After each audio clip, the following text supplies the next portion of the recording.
Fala, galerinha do canal Licitação Descomplicada, tudo bem com vocês? Eu sou a Alessandra Salles e a gente vai estar conversando um pouquinho sobre proposta de preço, a aceitação, que é a conformidade, a execuibilidade na modalidade pregão. Então vamos lá.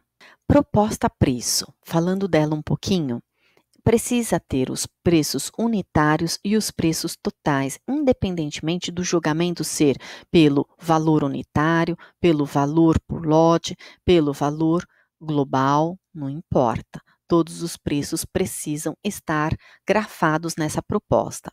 A execuibilidade deve ser justificada e a validade pelo menos 60 dias. As propostas, elas precisam estar lacradas. A licitação ela não é sigilosa, somente o conteúdo da proposta até a sua abertura em sessão pública. Isso está lá na Lei 8666, artigo 3º, parágrafo 3º. E isso nada muda para o pregão presencial. Muda um pouquinho para o pregão eletrônico, porque permanece sigiloso os donos das propostas até a fase de lances. É só na negociação, passando a fase de lances, que eu vou saber quem é quem, qual é o dono de cada uma daquelas propostas. Tem duas outras questões bem interessantes na Lei 8666 que vale reproduzir. Eu não posso ter nenhum tipo de critério sigiloso, secreto, subjetivo, reservado, ainda que de modo indireto, deixe as proponentes em forma de desigualdade. Eu não posso ferir o princípio da isonomia. E também eu não posso considerar nenhum tipo de oferta ou de vantagem, mesmo que outro licitante tenha apresentado e que não estava presente lá no edital. Isso vira e mexe e me perguntam: ah, mas por que um proponente tinha uma garantia estendida, o outro porque trouxe um produto com um indicador X que é bem interessante, era bem melhor? Se não foi a condição imposta para o objeto dentro do mínimo do suficiente para atendimento da demanda do interesse público, nem pensar. Agora, pensando na conformidade. Sempre nos exatos termos do edital e conforme o caso, com os preços de mercado ou os fixados por órgão oficial ou os constantes em sistema de registro de preços. Essas hipóteses são mais difíceis de serem vistas, mas são possíveis. Eu já fiz até um videozinho, dá uma olhadinha lá, que é principalmente quando eu tenho o preço de contratação, de licitação, superior ao valor de referência, né, de orçamento. Então, dá uma olhadinha lá, que é exatamente essa condição aqui. Outra questão bem interessante, né, que não se admitirá preços com valor global, unitário, simbólicos, irrisórios ou de valor zero. Só que, para isso, incompatíveis com os preços dos insumos e salários de mercado, acrescido dos respectivos encargos, ainda que o ato convocatório nada tenha dito sobre isso, exceto quando se referirem a materiais e instalações de propriedade do próprio licitante, para os quais ele renuncia a parcela ou a totalidade da remuneração. Logo, eu preciso, para ter certeza de que o valor, ainda que ele está claro para mim que ele é igual a zero, ele é irrisório, eu preciso devolver para o particular que me justifique e diga quais são as razões. Porque se tiver aqui, olha, na condição de propriedade dele próprio ou de renúncia dele próprio à parcela ou à totalidade de remuneração, está autorizado pela lei. Algumas dicas. No pregão eletrônico, em serviços principalmente, não esqueçam, depois da fase de lances, lá depois da negociação, de pedir composição de custos para conferir todos os seus custos, os custos diretos, os custos indiretos, não esqueçam. E quando tiver com divisão do objeto em lotes, tanto para bens, fornecimento, quanto para serviços, Não esqueçam de conferir eventual sobrepreço dos itens individualizados. A jurisprudência até compreende que um subpreço com um sobrepreço, ele pode acabar harmonizando, porque mesmo que no conjunto ele revele proposta mais vantajosa. Mas tem várias ressalvas com relação aos cuidados referentes a jogo de planilhas. Então, para evitar isso, passe um pente fino com bastante cuidado na hipótese de sobrepreço. Analise esse item com bastante carinho.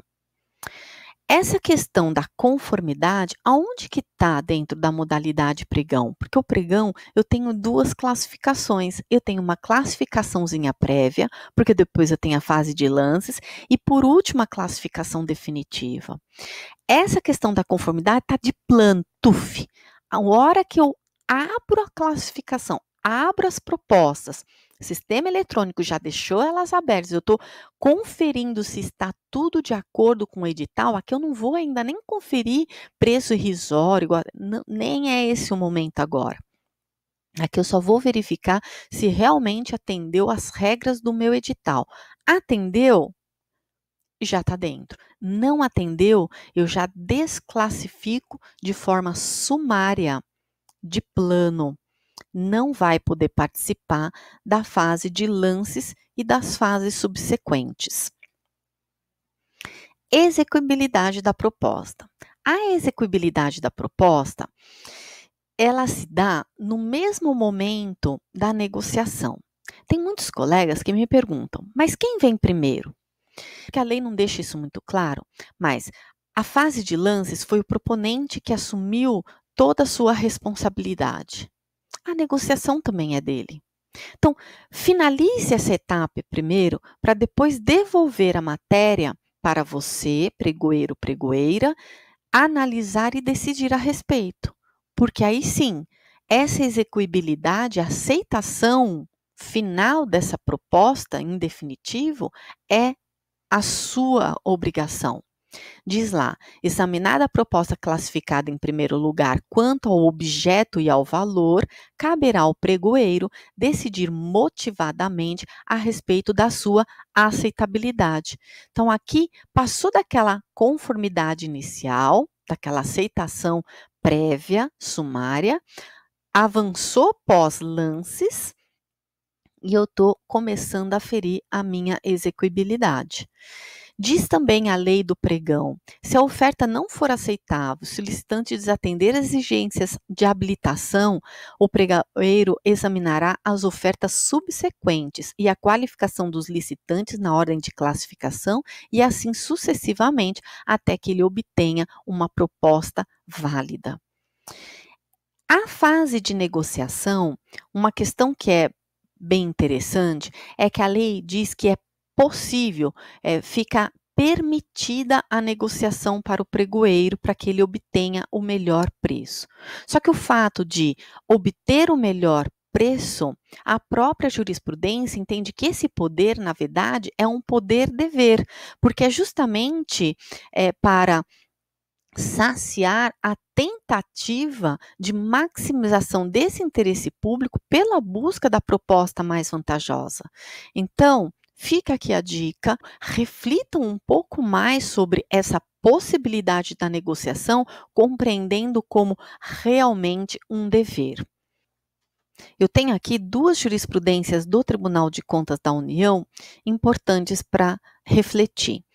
O primeiro é o Acórdão 620/2014 do plenário. Eu vou estar fazendo a leitura. No pregão, o parâmetro normativo para aferição da aceitabilidade da proposta melhor classificada é o valor estimado da administração.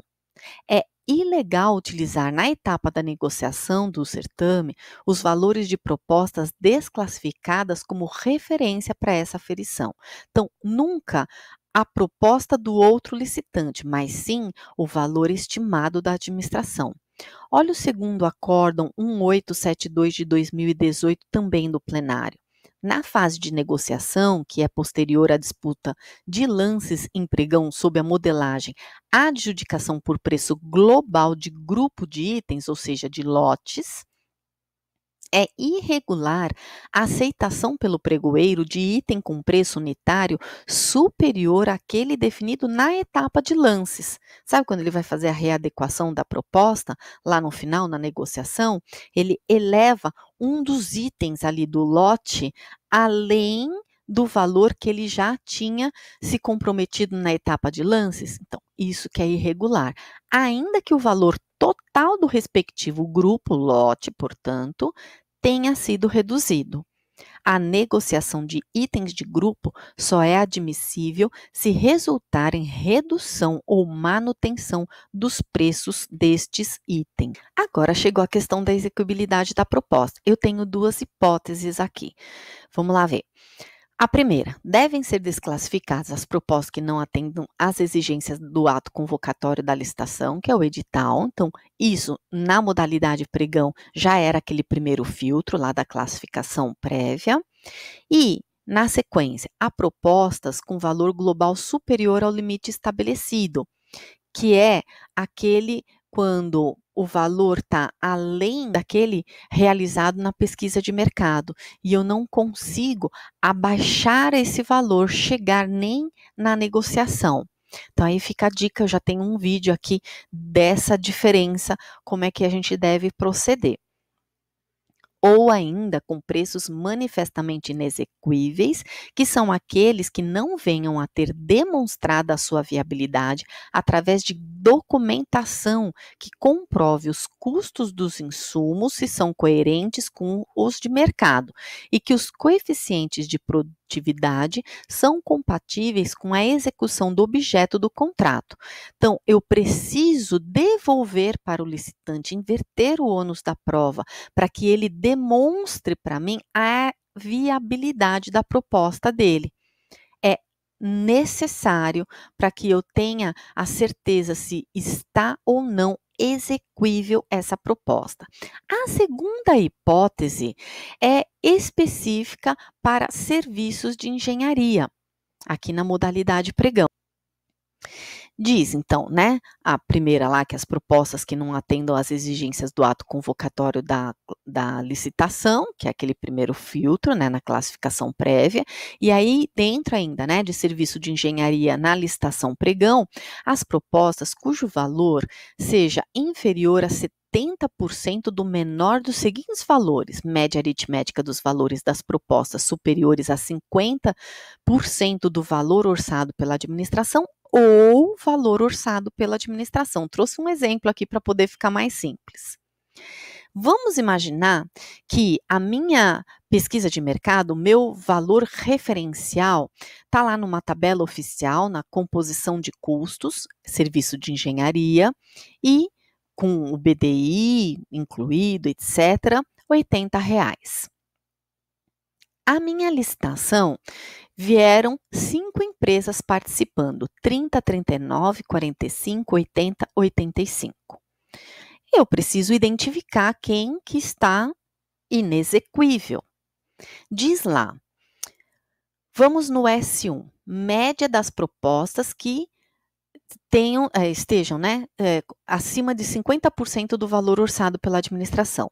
Se é R$ 80, 50% de 80, 40. As propostas acima de 40, eu estou em C, B e A. Destas 3, 45, 80, 85, dividido por 3, somado e dividido, porque é uma média simples, eu chego ao valor de R$ 70. Então, S1 eu já identifiquei a média destas propostas, acima de 50% do valor orçado da administração, R$ 70, ou o valor orçado da administração, que é R$ 80. A proposta inferior a 70% do menor valor encontrado para uma dessas duas circunstâncias. O menor valor encontrado foi S1, 70, em comparação ao 80. 70% de R$ 70 corresponde a R$ 49. Isso significa que, no caso concreto, as propostas C, D e E estariam fora, porque são propostas com valores abaixo de R$ 49. Só que Tribunal de Contas da União entende que a questão trazida no parágrafo 1º é uma questão de presunção relativa de inexequibilidade.